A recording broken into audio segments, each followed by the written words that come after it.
Judas. Efectivamente, el día de hoy hablaremos del reemplazo de Judas en este tema de decisiones bien intencionadas, pero erradas. Tú tomas decisiones correctas todos los días. Yo creo que cuando pasan los años nos damos cuenta que no siempre hemos tomado las mejores decisiones en nuestras vidas, ¿no? Hemos cometido muchos errores. Y si pudiéramos regresar al tiempo, tomaríamos de repente otras decisiones para mejorar, obviamente, nuestro estilo de vida, los temas familiares, conyugales, ¿verdad? Aún así, podemos aprender a tomar decisiones acertadas y correctas siempre, obviamente si vamos a la palabra de Dios. La palabra de Dios es nuestro mayor recurso para aprender y nosotros todos deberíamos ir siempre a la palabra de Dios y a la oración para saber si lo que estamos haciendo es correcto o no. Resulta que si tú tienes un pequeño muchacho, un niño, un jovencito de 5 o 6 años, ¿no? Que son inquietos, ¿verdad? Pero le das un juguete, le dices un jueguito a esos que les encanta.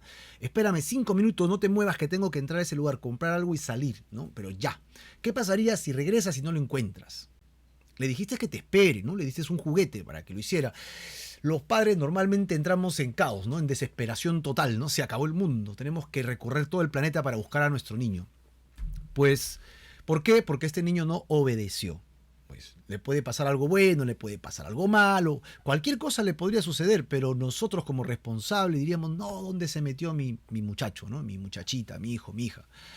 Pues esta sensación es la que tengo al leer este capítulo, que Dios le da indicaciones a los apóstoles y ellos obedecen, pero a la vez hacen algo más.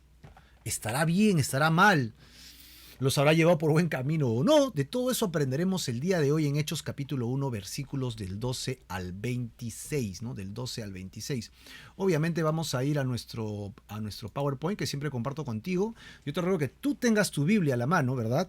Y lo tengas allí para que podamos juntos trabajarlo. Y tú tengas tus notas y tus apuntes. Y yo lo único que hago es tener como una pizarra acá para poder ser didáctico y compartir juntos la palabra. Así que esta es toda la idea de tener el PowerPoint. Porque bien podríamos hacerlo con mi Biblia en la mano y ya está. Pero nada, vamos a aprovechar la tecnología ya que estamos pues online, ¿no? Online. Vamos como siempre, el contexto nos es sumamente importante, ¿no? Es sumamente importante. Y lo que vamos a ver hoy día es básicamente estos 3 puntos. ¿Ok? Antes de la ascensión de Jesús al cielo, que es los primeros 5 versículos, les dio órdenes muy claras. Si vamos al versículo 4, que lo repasaremos en un instante, ok, él les dice, y estando juntos les mandó que no se fueran de Jerusalén. O sea, están en el monte de los olivos, dice, vayan a Jerusalén y esperen allí. Sino que esperasen la promesa del Espíritu Santo, la cual, ¿no? Viene del Padre, la cual ellos habían oído de Jesús. ¿Cuál era entonces la petición de Jesús? La petición es muy clara, esperen. ¿Qué tenían que esperar? Ya está, eso lo hemos discutido bastante, ¿no? Hasta la saciedad. Ellos estaban esperando la promesa del Espíritu Santo que vendría a ellos, que estaba profetizado en el Antiguo Testamento, y esto abarca muchos otros conceptos más. Pero es muy simple el mandato. Espera allí y espera al Espíritu Santo. Obviamente esto involucra oración, expectativa, ¿no? Conversaciones, pero es todo lo que le pide. ¿Qué más debían hacer? Nada más. Nada ministerial. No deberían empezar ninguna labor, no deberían ir a ningún lugar, no deberían predicar nada. Esperen. La palabra era muy clara. Esperen, ¿no? La promesa del Espíritu Santo. Solo esperar en oración y que venga la venida del Espíritu Santo. Así que acá tenemos la orden antes de ascender. ¿Qué cosa era? Aquí está. Esperen. Solamente esperen. ¿Y qué hacen? Bueno, obedecen. Sí, obedecen, pero casi nada más al 100%. Ese casi para mí hace una gran diferencia, ¿no? Una gran distinción entre lo que es la voluntad de Dios y la que no es. Vamos a estudiar pues el tema de hoy, obviamente como ya lo hemos citado en Hechos capítulo 1, versículos del 12 al 26. Para ello vamos al texto bíblico. Yo siempre tengo acá mi Word para poderlo compartir con ustedes en la lectura y lo vamos a ir para allá. Vamos, ¿me acompañas? Vamos. Muy bien, acá tengo Hechos capítulo 1, versículo 4, ¿no? Está en el contexto obvio de lo que venimos diciendo. Dice, estando juntos, les mandó que no se fueran de Jerusalén, sino que, acá está la palabra, esperen. Así que subraya esta palabra en tu Biblia porque es importante en el transcurso de la lectura del día de hoy, ¿no? Ellos tenían que esperar la promesa, porque Juan bautizó en agua y ustedes serán bautizados en el Espíritu Santo. La promesa es que ellos serían bautizados en el Espíritu. Entonces, los que se habían reunido preguntaron, ¿vas a restaurar a Israel ahora? Le dice que no, que se preocupen más bien en la orden que les había dado para que reciban el Espíritu Santo. Verso 8, que es el centro de este capítulo en realidad, ¿no? Van a recibir el poder del Espíritu Santo para ser testigos, mártires de Jesucristo. Y luego, ¿qué hizo Jesús? Fue alzado. Él fue alzado y recibido en una nube, la Chequiná, la gloria de Dios. Y estando con los ojos puestos, vienen dos ángeles que se le presentan alrededor, los cuales también le dijeron, ustedes qué están esperando, qué están viendo, por qué están mirando al cielo, ¿no? Este mismo Jesús, aseveran ellos, que ha sido tomado a ustedes del cielo, así vendrá como lo habéis visto ir al cielo. Y con esto cerramos la idea de que Cristo sí regresará, pero cuando regrese no va a regresar como un niño que nazca y viva entre nosotros como otro ser humano. Ya no más, eso ya sucedió hasta acá. Así que si alguien por ahí te dice, hermano, yo soy el nuevo Cristo, porque sí hay, Jesús mismo dijo, en los últimos tiempos habrá muchos que dirán, yo soy el Cristo.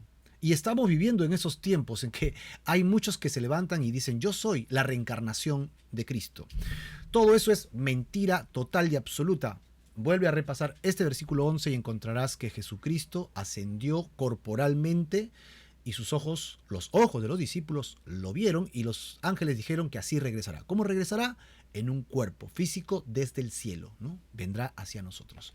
Y entonces ellos obedecen. Mira, acá está, versículo 12. Entonces, dice el versículo 12, volvieron a Jerusalén desde el monte que se llamaba del Olivar, el cual está cerca de Jerusalén, camino de un día de reposo.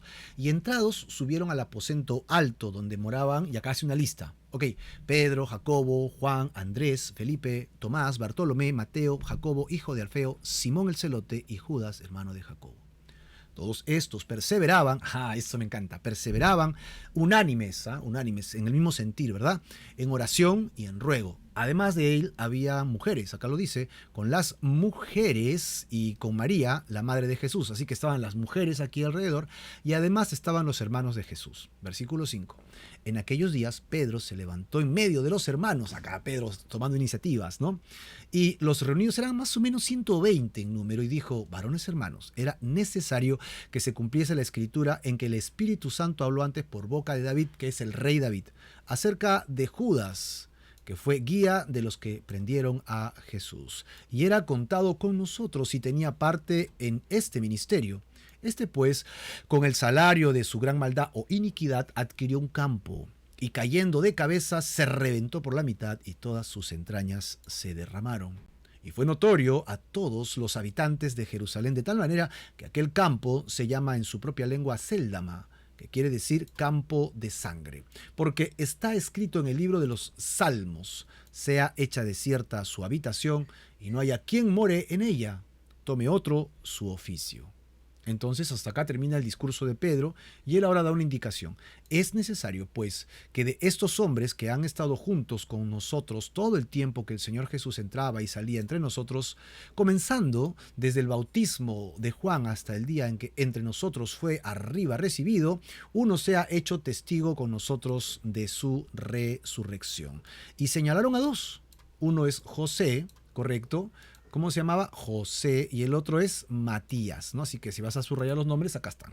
Pero José, dice acá, es llamado Bersabás, y que tenía por sobrenombre Justo. Así que a José lo conocían con tres apelativos o con tres nombres. Verso 24. Y orando dijeron, tú, Señor, que conoces los corazones de todos, muestra cuál de estos dos has escogido, para que tome la parte de este ministerio y apostolado de que cayó Judas por transgresión para irse a su propio lugar. Y les echaron suertes, y la suerte cayó sobre Matías, y fue contado con los 11 apóstoles. Interesantísimo. Esto lo vamos a desglosar en tres partes, ¿no? Vamos a ver que ellos obedecen, que van rumbo a Jerusalén y obedecen literalmente el mandato de Jesús. Y segundo, veremos cómo Pedro toma iniciativas y hace algo muy interesante porque discierne correctamente, ¿sí?, ¿Qué pasó? Discierne correctamente la palabra para llevar a una conclusión. El problema que yo encuentro es al final, que después que Pedro discierne la palabra de Dios de manera asertiva y correcta, él toma una iniciativa que Dios no le pidió y elige a un siguiente apóstol. Así que tres cosas que vamos a separar hoy día, ¿no? Yo lo voy a centrar todo en Pedro porque él es el que comanda el equipo, ¿no? Entonces, un poco es el responsable de la situación. Pedro obedece, Pedro discierne y por último veremos que Pedro elige, ¿no? Elige. Vamos pues a la primera parte cuando Pedro obedece con todo el equipo de los apóstoles y esto es rumbo a Jerusalén. Perfecto, aquí estamos. En esta primera sección que ellos todos obedecen y van rumbo a Jerusalén, veremos que Pedro, comandante del equipo, toma la actitud reverente de obediencia absoluta a la voluntad de Jesucristo.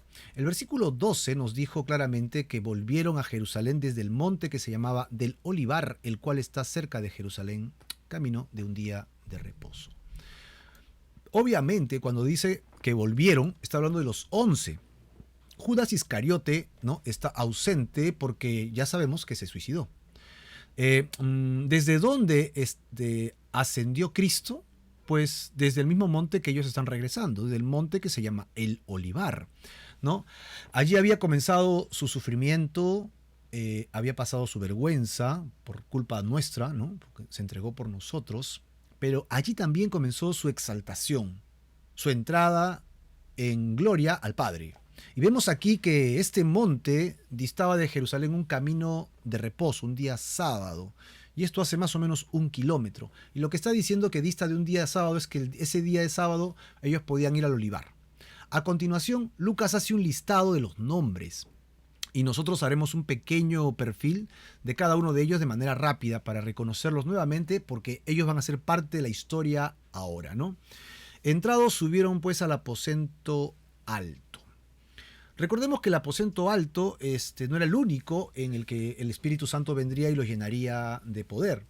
Pero se cree que este aposento alto era la casa de María. Ella era hermana a su vez de Bernabé, un personaje importante, quien pues reclutará al apóstol Pablo más adelante. Encontramos que este aposento alto es un segundo piso, lo suficientemente grande como para tener sus reuniones y también para que puedan vivir, porque el texto dice claramente dónde moraban.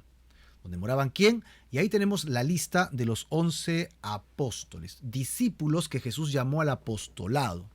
Otro detalle interesante es que el versículo 14 dice que perseveraban unánimes en dos cosas, oración y ruego. Y la palabra perseveraban literalmente es continuaban persistentemente. O sea que ellos se aferraron a la oración hasta que venga la respuesta de Dios. Qué interesante. Así debemos ser los cristianos, ¿no? Aferrarnos, perseverar. No siento nada, no pasa nada. ¿Pero qué hacemos? Perseveramos. No entiendo, leo la Biblia y no entiendo. ¿Qué tenemos que hacer? Perseverar. Ahí está. Perseveraban unánimes. ¿Cuándo se cumplirá la promesa de Dios? No hay fecha. Dijo que esperásemos nomás. Así que, ¿qué tenemos que hacer? Esperar y perseverar. Muy bien, muy bien. Y encontramos los siguientes grupos. Las mujeres, donde está María, y el otro grupo son los hermanos de Jesús. Hagamos un pequeño listado y un perfil, ¿no?, de los apóstoles, que son 11 en este caso. Tenemos al comandante que lidera esto, que es Pedrito. Y anteriormente esta lista de apóstoles se lista en los evangelios también. ¿Ok? No hay mucha diferencia entre estos listados. Prácticamente son los mismos. ¿Ok? Siempre Pedro va al comienzo y Judas Iscariote va al final. Como ya vimos en el Evangelio de Lucas, hay 3 personas que se llaman igual, ¿no?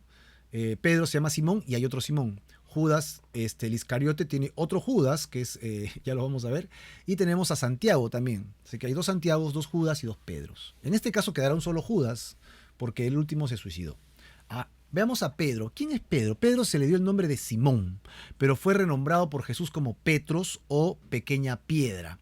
Y él fue llevado al Señor por su hermano Andrés, si bien tú lo recuerdas, ¿no? Y fue escogido por Jesús para estar en el círculo más íntimo, Pedro, Juan y Jacobo.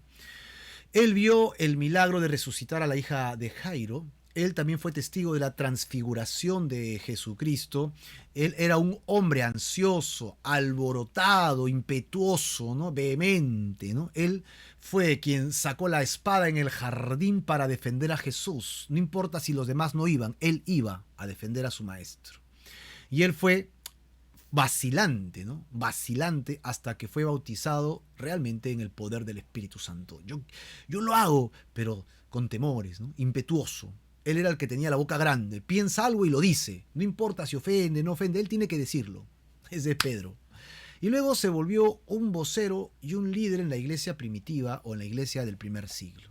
Y de acuerdo a la tradición, él fue crucificado en Roma con la cabeza hacia abajo, ¿sabías? ¿Por qué? Porque cuando ellos fueron a crucificarle, él dijo, yo no soy digno de morir como murió mi maestro, como murió mi Señor. Así que él pidió que lo crucificaran de cabeza. Aquí tenemos entonces a Simón Pedro, el primer personaje de nuestra lista, y que es el personaje sobre el cual vamos a basar nosotros el resto de esta historia. Recuerda, acá tenemos a Pedro. Siguiente en la lista fue Jacobo. Jacobo, también conocido como Santiago. Ajá, nuestra perrita está ladrando. Es el nombre hebreo para Jacobo, que significa simulador. Jacobo era el hermano de Juan, uno de los hijos de Zebedeo, e integrante del círculo íntimo de Jesús también. ¿Recuerdas? Pedro, Santiago y Juan.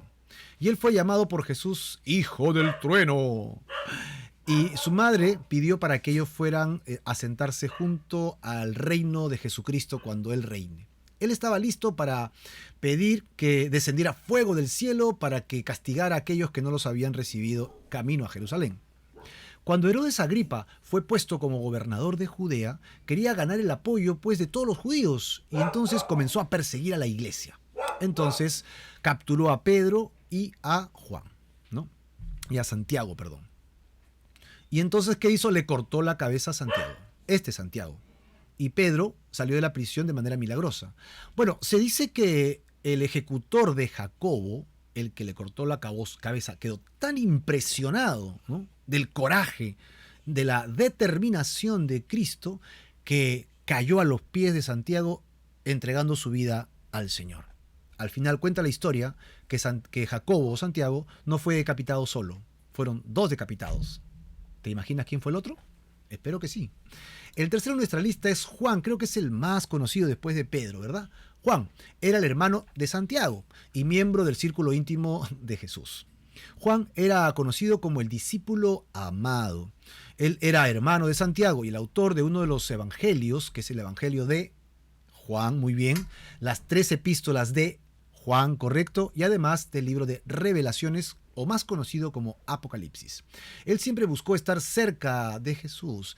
Él, se recostó sobre el pecho de Jesús en la última cena. Él pidió estar cerca de Jesús en el reino. El nombre de su madre era Salomé, y muchos creen que Salomé era hermana de María, madre de Jesús. Así que Juan y Jesús vendrían a ser primos hermanos. Él tenía un hogar en Jerusalén, y él recibió a María, la madre de Jesús, ¿no?, en su casa después de la crucifixión. Él vivió en Jerusalén hasta su destrucción, que fue en el año 70 después de Cristo, y en ese momento él se mudó a Éfeso. Entre sus pupilos destacan personas muy prominentes y reconocidas en la historia de la iglesia del primer siglo, o lo que se llaman los padres de la iglesia. Es decir, Jesús tuvo discípulos y los discípulos tuvieron discípulos. Esa siguiente generación se conocieron como los padres de la iglesia. Nombres como Policarpo destacan, Papías e Ignacio, líderes de la iglesia primitiva, quienes se convirtieron en los obispos de la iglesia en lugares como Antioquía y Herápolis. Bueno, y de acuerdo a la tradición, él fue llevado a Roma por César Domiciano, ese horrible emperador, ¿no?, romano, y fue colocado en un caldero con aceite hirviendo para que sea quemado, donde Dios lo sacó de manera milagrosa y no murió quemado. Entonces, a la muerte de Domiciano, él fue exiliado, ¿no?, por Nerva, y regresó a Éfeso, donde murió muy anciano de muerte natural. Y él fue el único de los apóstoles que murió así, de manera natural, ¿no?, después de haber estado en la isla de Patmos, ¿verdad? Y escrito allí el libro de Apocalipsis. Andrés. Lo que significa Andrés es varonil, así que este hombre debe haber sido muy varonil. Y aprendemos de Juan capítulo 1 que Andrés fue discípulo primero de Juan el Bautista. Introdujo a su hermano Pedro hacia Jesús. Andrés era el hermano de Pedro y ganó su reputación como el que siempre estaba trayendo gente a Jesucristo, del evangelista del grupo, ¿no? Él llevó a Pedro a Jesús. Cuando los 5.000 estaban en el valle, fue él quien trajo al pequeño con los peces y los panes. Cuando los helenistas vinieron diciendo, debemos ver a Jesús, ¿quién nos lleva? Fue justamente Andrés quien nos llevó. Y de acuerdo a la tradición, él llevó el evangelio a Asia Menor, a Grecia y a Rusia. Cuando llegó al final de su carrera, fue crucificado en una cruz, la cual tenía 2 puntas, ¿no? En lugar de estar así, entonces quedó así. Las 2 enterradas en el suelo, y por eso se tiene el término de la cruz de San Andrés. Tenemos al siguiente personaje, que es el quinto en la lista, es Felipe. El nombre en griego significa el amante de los caballos. Su llamamiento se narra en Juan capítulo 1. Fue Jesús quien encontró a Felipe y lo llamó a que lo siguiera. Felipe a su vez encontró a Natanael y dijo, ven, hemos encontrado a aquel de quien Moisés y los profetas escribieron, Jesús de Nazaret. Natanael cuestionó si algo bueno podría salir de Nazaret. Y Felipe dijo, ven y verás. Y Jesús le preguntó a Felipe, ¿dónde podrían comprar pan para alimentar a los 5.000? Y fue Felipe que los griegos vinieron diciendo, queremos ver a Jesús. Fue Felipe quien dijo, Señor, si solo nos muestras al Padre, será suficiente para nosotros. De acuerdo a la tradición, él llevó el evangelio a Asia Superior. Fue activo en establecer la iglesia en Heliópolis y en Persia. Y él fue azotado, echado en prisión y luego crucificado en el año 54 después de Cristo. El siguiente personaje es Tomás. Este nombre hebreo significa gemelo o dídimo. Probablemente sería clasificado como un melancólico, ¿no? Él era capaz de ver el lado oscuro siempre de todas las cosas. Y cuando Jesús le dice a los discípulos que Lázaro estaba muerto, pero que iría a despertarlo de su sueño, Tomás dijo, bueno, vayamos para que podamos morir con él también. Y cuando Jesús le dijo a los discípulos que iría a preparar un lugar para ellos y que ellos sabían a dónde iba y ellos sabían el camino, Tomás dijo, Señor, no sabemos a dónde vas, ¿cómo sabremos el camino? Él llevó el evangelio a Siria, a Partia, a Persia y también a la India.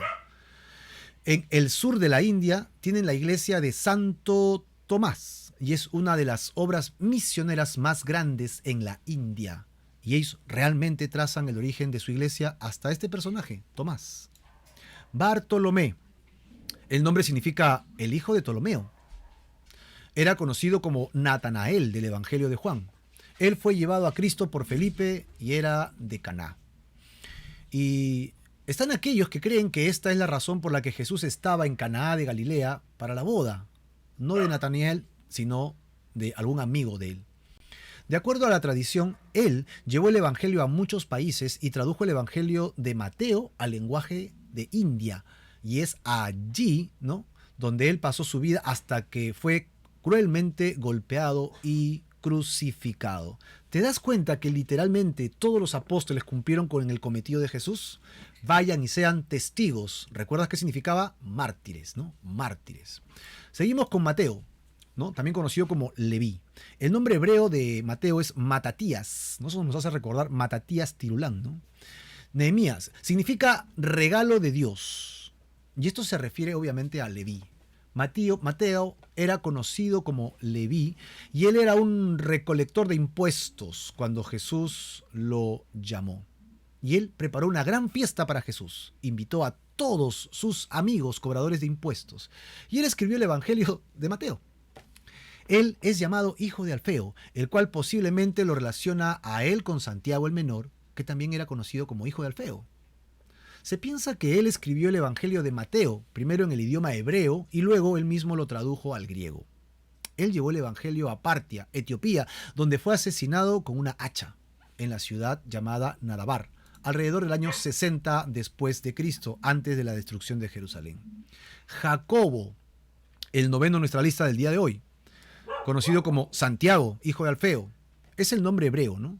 Este es conocido también como Santiago el Menor. Estaba Jacobo, el hijo de Alfeo, el cual era supuesto es parte de Santiago, el hermano de Juan. Y como ya hemos notado, Leví o Mateo eran también conocidos como el hijo de Alfeo. Así que es posible que Santiago y Mateo fueran hermanos. Él es conocido como Santiago el Menor, lo que no significa menor en grado, sino en estatura.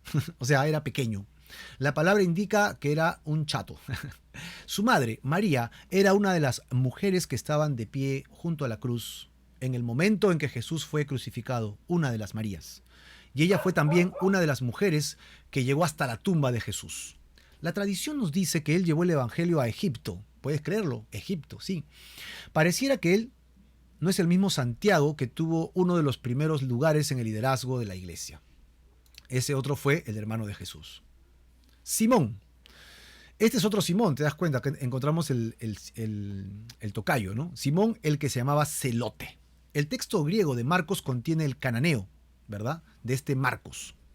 Jesús escogió a 12 discípulos de distintos grupos competidores. Simón era de un grupo nacionalista que impulsaba el derrocamiento violento de las autoridades romanas. Por eso es que celote, eran celosos por Judea e iban en contra de toda opresión. Tenemos finalmente en nuestra lista el 11º, que es Judas. Judas, hijo de Jacobo. Obviamente no es el Iscariote, ¿no? También fue llamado Lebeo. En otras partes es conocido como Tadeo. Tanto Tadeo como Labeo significan hijo amado. Él es llamado aquí por Lucas el hermano de Santiago. Pero nosotros no sabemos cuál Santiago. Posiblemente Santiago el Menor, el cual también lo haría hijo de Alfeo y también hermano de Mateo. Si él es el autor del libro de Judas, no es conocido por esto. Se piensa que es el autor del libro de Judas, más bien. Él fue crucificado en Odesea en el año 72 después de Cristo.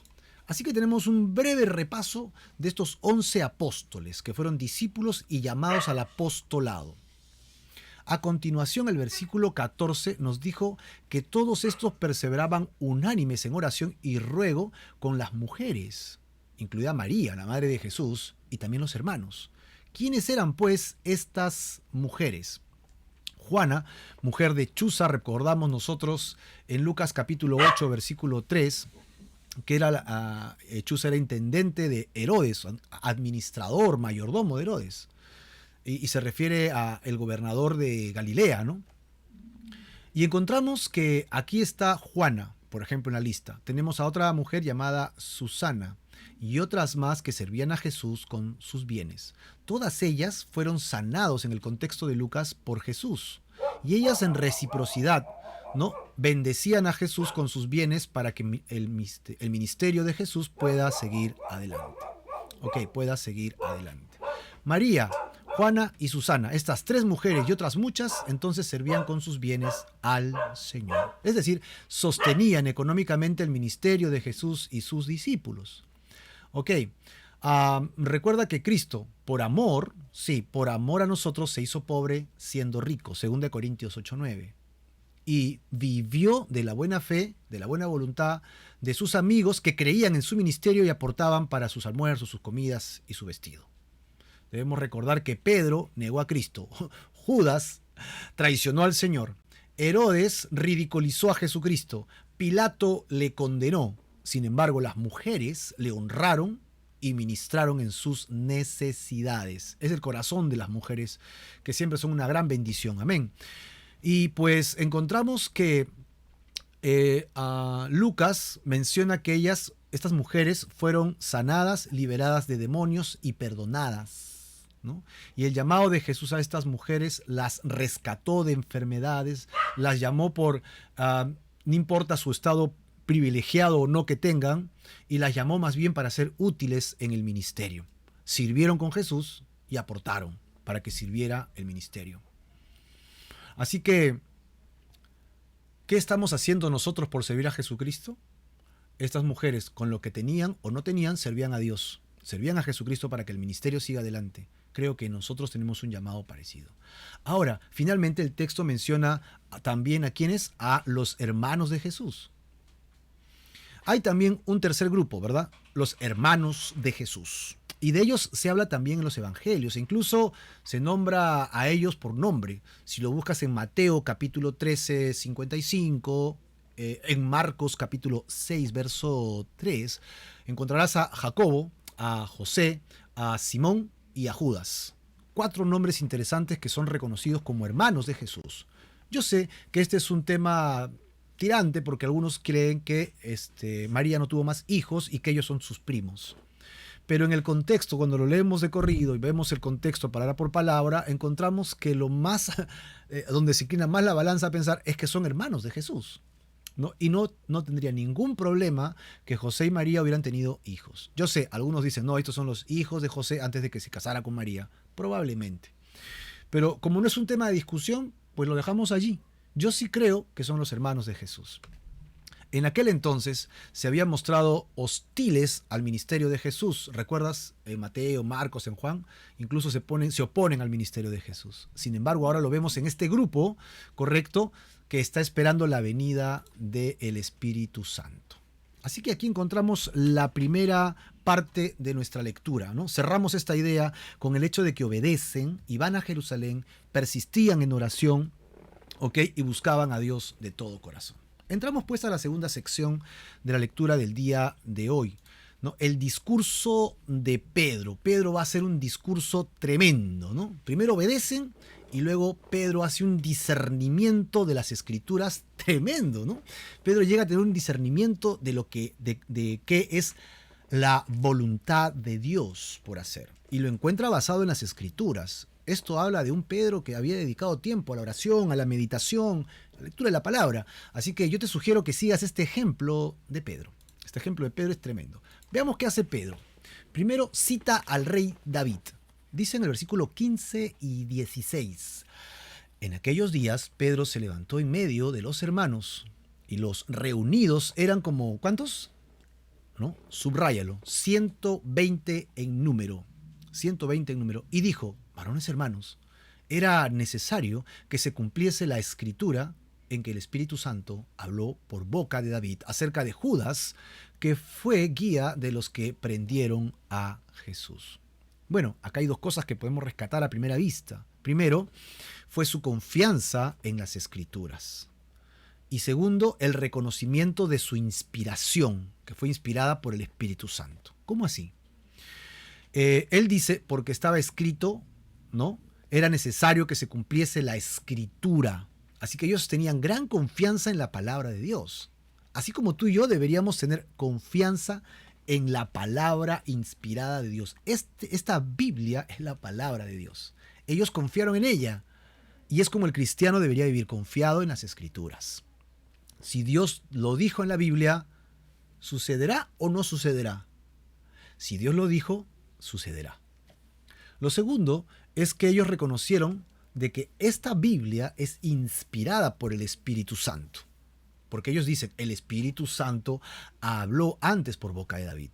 Así que ellos creían en la inspiración, en que la Biblia es inerrante, inefable, ¿no? de las Escrituras. Es inspirada por Dios. Estas son 2 creencias fundamentales que todos los hijos de Dios deberíamos tener. Número 1, podemos confiar en las Escrituras. ¿Por qué? 2, porque toda ella fue inspirada por el Espíritu Santo. Luego dice acerca de Judas, que fue guía de los que prendieron a Jesús. Pero no solo guió a los soldados, sino que también cumplió otras profecías en contra del Mesías. Veamos los versículos 17 y versículo 18. ¿No? Y era contado con nosotros, Judas, y tenía parte en este ministerio. Este pues, con el salario de su iniquidad, adquirió un campo, y cayendo de cabeza, se reventó por la mitad, y todas sus entrañas se derramaron.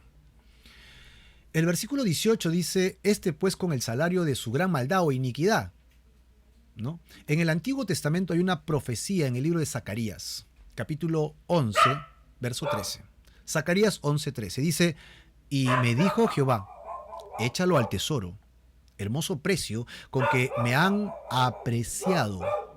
Y luego dice, y tomé las 30 piezas de plata y las eché en la casa de Jehová al tesoro. Así que Judas sin proponérselo, ¿verdad? Sin proponérselo él mismo, cumplió, ¿no?, las profecías.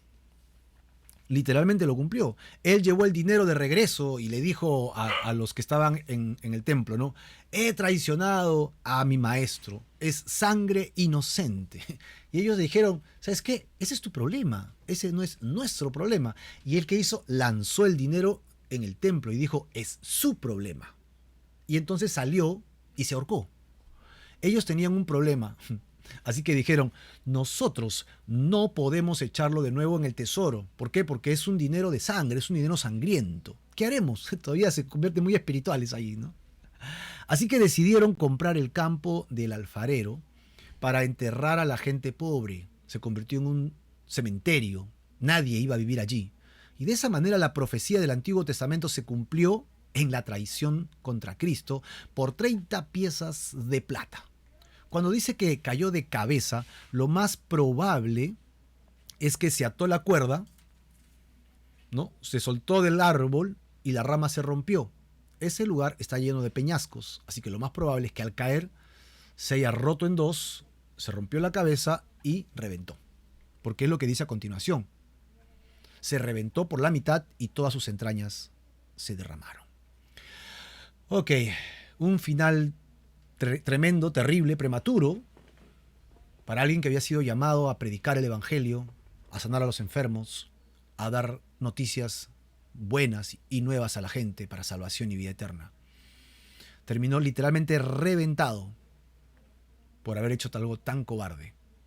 Tengamos cuidado entonces cuando tomemos decisiones, siempre tomemos las mejores decisiones. ¿Y sabes qué? El camino del suicidio a los ojos de Dios no es el mejor camino. No vaya a ser que acabes reventado. Mejor sigue adelante un día más. Si hay una vergüenza que pasar, con mucha pena, lo diremos. Pásala, arrepiéntete, regresa al Señor y siempre vas a encontrar perdón y restauración en los brazos tiernos de Dios. A continuación, versículo 19 al 20, vemos la profecía que Pedro cita, ¿verdad? Para el vacante, ¿no? Porque él deja el vacío. Fue notorio a todos los habitantes de Jerusalén, de tal manera que aquel campo se llamaba en su propia lengua Séldama, que quiere decir campo de sangre, porque está escrito en el libro de los Salmos, ¿no? Sea hecha, ¿no?, desierta su habitación, y no haya quien more en ella, y tome otro su oficio. La habitación desierta, su casa desierta, sí, porque se convirtió en un cementerio. Y no haya quien more en ella, porque todos los que están allí están muertos. Literalmente vivos, nadie morará con una casa en un cementerio como este. Y tome otro su oficio, sería literalmente el busquemos a otra persona para que tome el lugar de Judas. Éramos 12, el maestro escogió a 12, falta uno. La profecía en los Salmos lo atestigua. Así que es interesante que Pedro había hecho una buena obra conociendo las Escrituras. Pedro había hecho una muy buena investigación. Y aquí tenemos dos salmos oscuros referenciados al Salmo 69 y al Salmo 109, ¿no? Y esto fue por el Espíritu Santo. Pedro está interpretando estos salmos para referirse a Judas Iscariote. Nosotros, la verdad, no sabríamos entender cómo encontrar a Judas en este pasaje. Y cuando leemos estos salmos en contexto decimos, bueno, solamente Dios ha podido dar esta revelación a Pedro. Sea hecha desierta tu habitación y no haya quien more en ella y tome otro su oficio. Así que Pedro hizo lo correcto otra vez, ¿no? Primero lo que está haciendo ahora es discernir las Escrituras. Está citando a David, ¿ok? Cita a todas las personas y les dice la palabra. Luego menciona el final de Judas como un concepto claro que estaba en las Escrituras también. Y ahora lo que está haciendo es diciendo la profecía en estos dos versículos, ¿no? Citando a David, que otro tome su lugar. La verdad es que Pedro hasta aquí está, pero 10 puntos, ¿no? 10 estrellitas para Pedro porque está haciendo lo correcto. Ha obedecido y está discerniendo las Escrituras. Encontró lo que los demás no vieron. Encontró que Dios sí estaba buscando poner a un 12º apóstol. Era la voluntad del Señor. Y es más, no se queda allí. Él dice, para que se cumpla esto, yo creo que debe haber dos requisitos por lo menos. Y él dice en el versículo 21 y 22, es necesario pues que de estos hombres que han estado, primer requisito, han estado con nosotros todo el tiempo que el Señor Jesús entraba y salía entre nosotros, comenzando desde el bautismo de Juan hasta el día en que de nosotros fue recibido arriba. Primera condición. Segunda condición, uno se ha hecho testigo con nosotros. ¿De qué? De su resurrección. Muy bien, así que el escoger al hombre para ser un apóstol, para tomar el lugar de Judas Iscariote, los requisitos son, primero, tenía que haber estado con nosotros desde el principio. Esto es, desde el bautismo de Jesús por Juan, ¿no?, hasta haber viajado con Jesús todo el tiempo hasta que fue ascendido. Segundo, ser testigo de la resurrección. Así que esos eran los requisitos para el apostolado que Pedro había citado. Bueno, está bien, porque ¿a quién vas a elegir? Pues alguien que Jesús ya lo haya involucrado, es la idea, ¿no? Jesús ya lo involucró, pero nos escogió a 12. Pero cualquiera de los 120 bien podría ser parte de los 12. Bueno, entonces de allí es que Pedro dice, bueno, acá están los requisitos.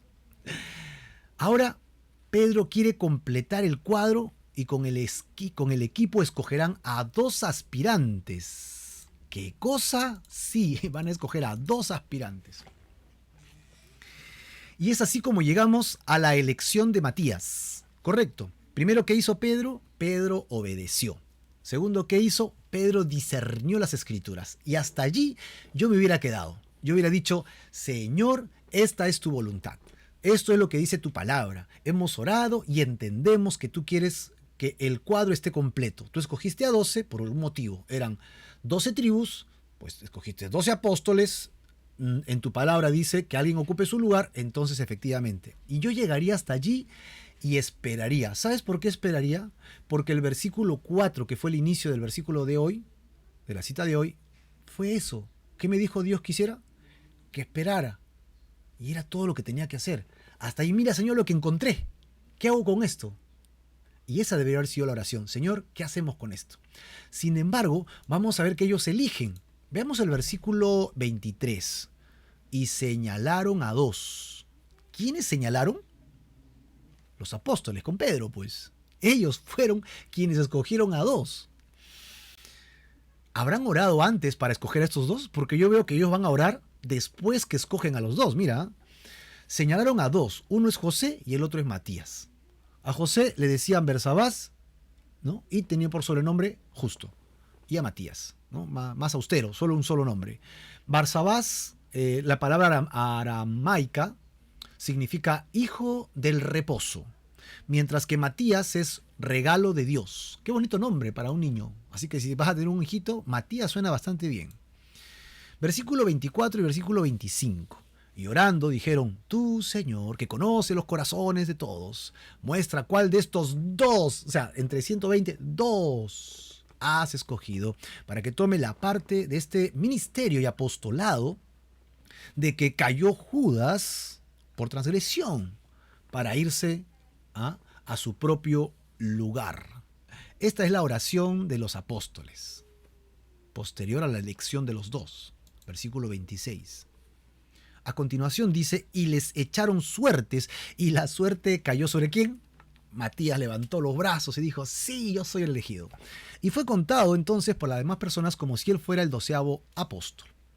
Echar suertes me hace recordar a mí, un método del Antiguo Testamento que Dios había puesto a los sumos sacerdotes para que eligieran a alguien, o eligieran la voluntad de Dios. Los sumos sacerdotes tenían un pectoral y dentro del pectoral tenían, dice, el Urim y el Tumim. Muchos dicen que eran pequeñas piedras, una negra y una blanca, y estas iban dentro del pectoral y cuando iban a tomar una decisión importante, si Dios iba a escoger entre A o B, después de removerlo y sacarlo, decían, la piedra es de color tal, esa es la decisión B. Vamos a ir por el lado B porque es la voluntad de Dios. Yo creo que Pedro y los discípulos se estaban aventurando a tomar una decisión que Dios no les había pedido, de la manera en que ya no iba a funcionar más. ¿Sí? Porque a partir de aquí lo que yo voy a encontrar es que nunca más se habla de suerte. Siempre se va a hablar que el Espíritu Santo los guió, el Espíritu Santo dijo, el Espíritu Santo prohibió.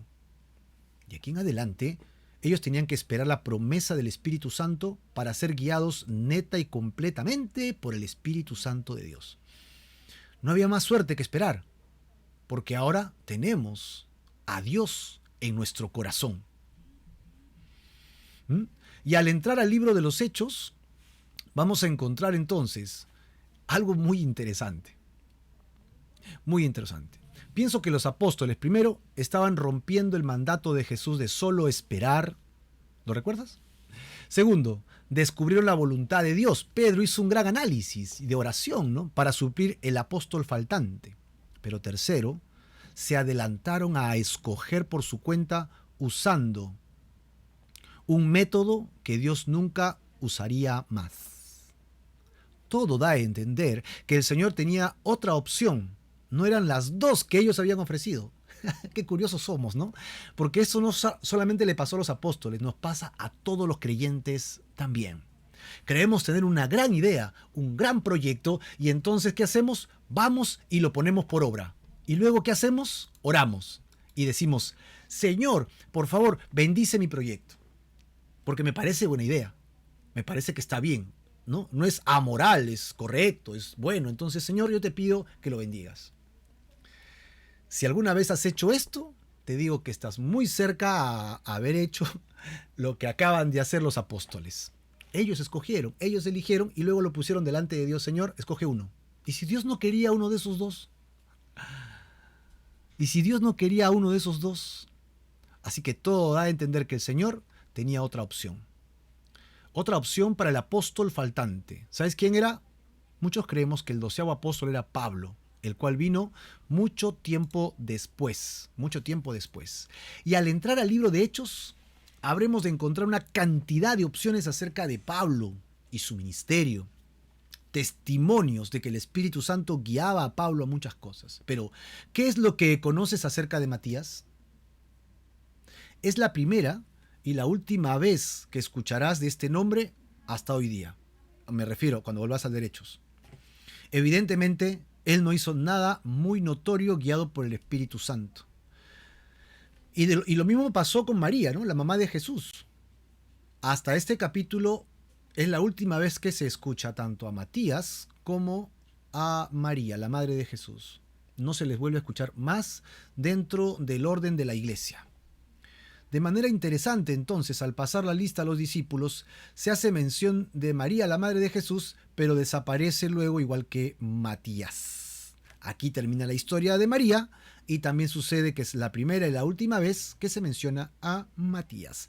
Y no sabemos nada más acerca de este personaje, con la excepción de haber sido seleccionado por este dudoso método de suerte, ¿no?, para suplir a Judas Iscariote. Descubriremos pues que después de Pentecostés, que es la fiesta que se viene la próxima semana en el siguiente capítulo, los discípulos jamás echarán suertes, porque el Espíritu Santo que moraba en ellos los guiaba. Así que todo se veía muy espiritual en realidad.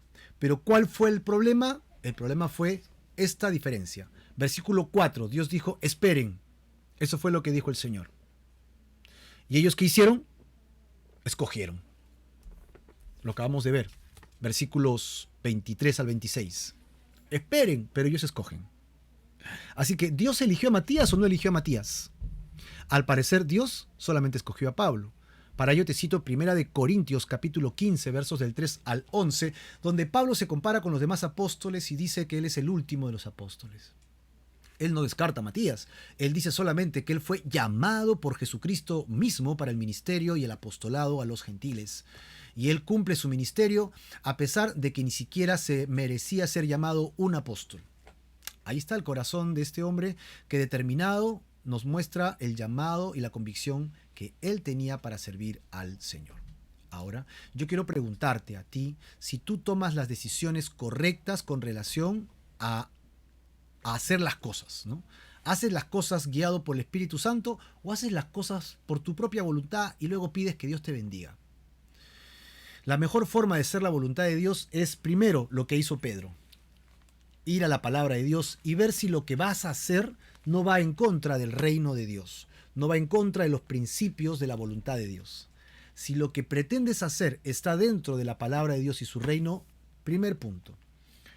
Segundo punto que debes analizar y el último es la paz de Dios.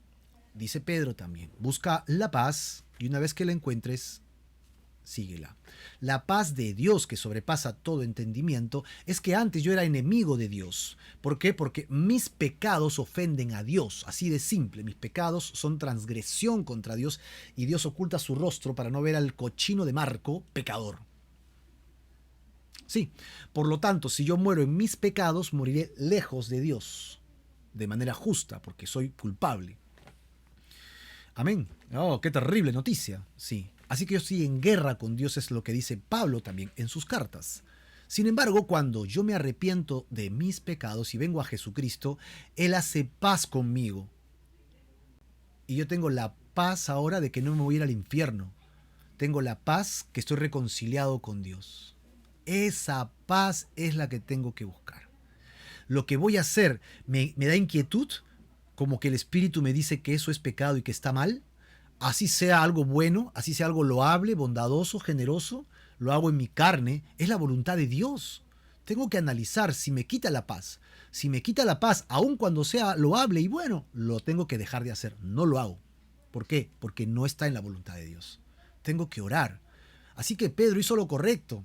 Pedro obedeció, Pedro discernió las escrituras, pero Pedro al final tomó su decisión sin Dios. Usó sus métodos antiguos. No sigamos esa última fase de Pedro, pero sí sigamos las primeras. Busquemos la palabra de Dios, pero segundo, ¿qué? La paz de Dios. Y si tienes estas dos cosas, ve, hermano. Dios te va a decir si es correcto o no es correcto y el tiempo adecuado para hacerlo. Así que teniendo estas dos herramientas, vas a poder aprender a caminar en la voluntad de Dios que es agradable y perfecta. Y el libro de los Hechos nos va a narrar de manera increíble cómo poder seguir la voluntad de Dios constantemente. ¿Has entregado tu vida al Señor? Yo te pido que entregues tu vida a Jesucristo hoy mismo. ¿Quieres reconciliarte con Dios? ¿Quieres convertirte en un hijo de Dios? ¿Quieres nacer de nuevo? ¿Quieres que el Señor perdone tus pecados? Vamos a orar y vamos a entregarle nuestra vida a Dios hoy mismo. Ora conmigo y entrégale tu vida. Señor Jesús, quiero que perdones mis pecados, porque yo he fallado, Señor, delante de ti.